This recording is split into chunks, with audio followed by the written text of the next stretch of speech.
Good evening, everybody. This is Debbie with Whispering Horn. I'm going to read you my closing post for New Year's Eve to close 2025. Closing the year. The first thing that came to mind was closing out the bad stuff. The stuff you never thought you'd get through and you never wish to experience again. That stuff. But then you look back and you think, I did get through it. I've grown from it.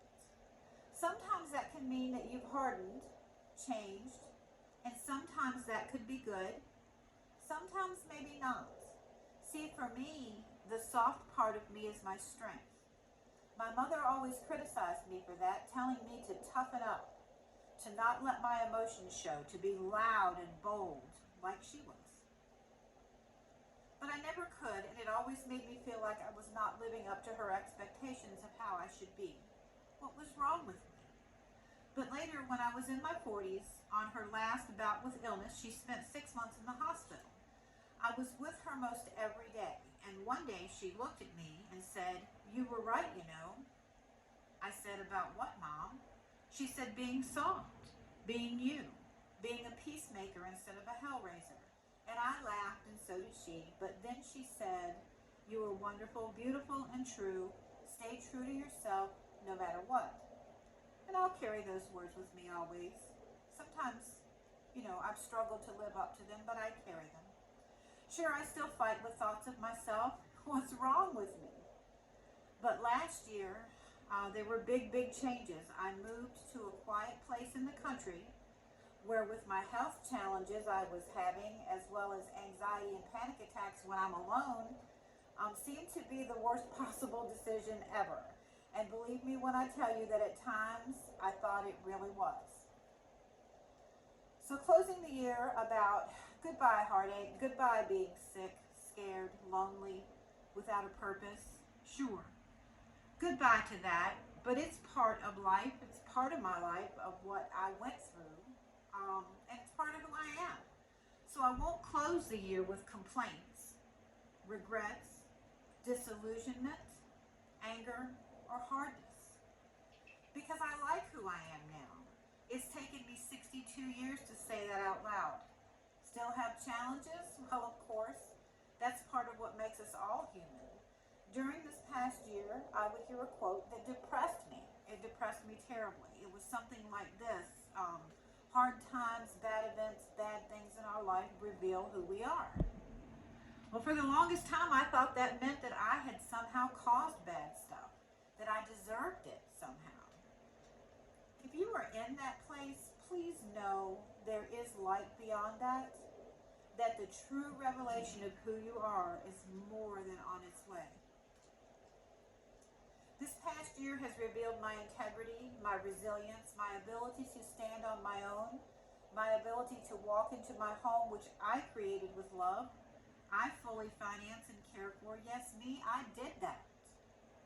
My heart took a terrible beating and still does daily, but I have no control over any of that part, and I'll go the way God leads me. Easy words to say, but learning to live them is still an ongoing challenge. 2025, I thank you for the challenges, the lessons, the teachings, the comforts, the smiles and the laughter, the tears, and the incredible loneliness. I will carry it all with me into 2026. I'll keep my softness, I'll keep kindness and sincerity, and I will keep love in my heart for those who have hurt me, and I will continue to hold space for the forgiveness that I received from those I have hurt. I'll continue to overcome anxiety and panic attacks at the pace that is meant for me. These were from a childhood where trauma occurred, and also from adult choices that I made, as well as choices that I didn't make. It left me with a form of PTSD. Add that to the fact that I'm very codependent. Well, it's been quite a journey as I look back on this past year and as I look back on my entire life. Being forced by my own hand and through life circumstances to face all this head on here in this rural place alone has brought on a self-love that I could have never gained without this past year. It hasn't been easy, and the challenges did not disappear. They did not suddenly become easy, but they are less often and shorter durations for me. But to face it all, I have. I've spent a great deal of my time during 2025 in solitude, which was a choice I made and may indeed always be part of my life. The biggest thing I learned in 2025? Silence is nothing to fear, nothing to avoid. For me, I truly discovered that God's only voice is in the silence. I leave 2025 with love. I enter 2026 with hope and with possibility. And I will allow love to enter all the parts of me that continue to heal. The light, the love. It finds us eventually. May we see it when it arrives and accept it into our soul. May we understand that receiving grace comes the moment we stop feeling like we have to do something or act a certain way to deserve it. Grace is a gift from the divine.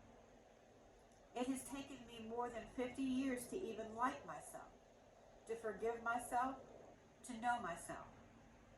The light always comes, always. And with the light, grace steps in the quiet, in the stillness, in the silence. Grace steps in ever so gently as soon as we stop trying to deserve it. I wish you all a happy, happy new year. Whispering Horn will be back every Monday during 2026 with a new blog post, as well as some uploads here to the YouTube channel. Every new day is a gift. Faith says we have 365 days ahead of us. May you each have hope in your hearts and love in your souls. It's why we're here. The only reason we're here. Happy New Year.